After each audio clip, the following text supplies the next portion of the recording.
Creo que es importante enseñar la economía de otra forma, desde luego vinculada al contexto social, al contexto ambiental, con valores éticos. No puede seguir predominando esa visión hedonista de una mentalidad que solo busca un beneficio inmediato, ¿no? Hay otros valores, el ser humano es mucho más complejo.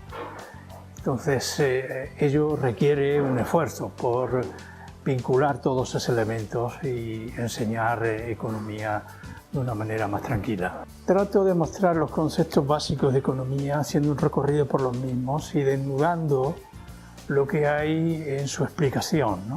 Que a veces oculta aspectos que no son citados y que a mí me interesa mostrar desde el punto de vista de un enfoque coherente con el contexto ecológico, con el contexto social y con los valores éticos.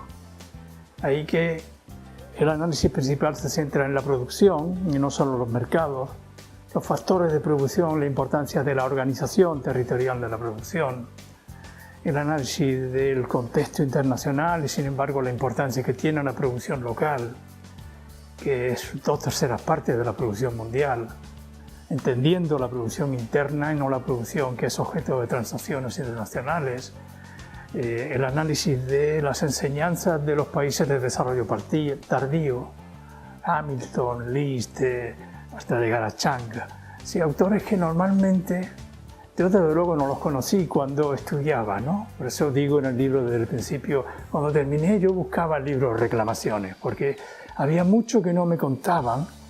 Yo trabajaba mientras estudiaba y por tanto no me casaban la explicación que leía y aquello que veía, ¿no? Había muchas más cosas en el contexto social, en el contexto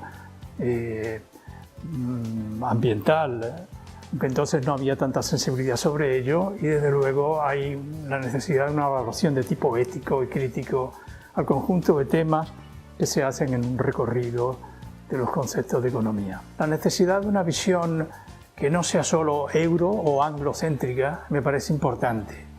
Entonces va a esos actores, a esos asesores o a esos estudiantes que se ocupan del desarrollo en proyectos concretos, ¿no?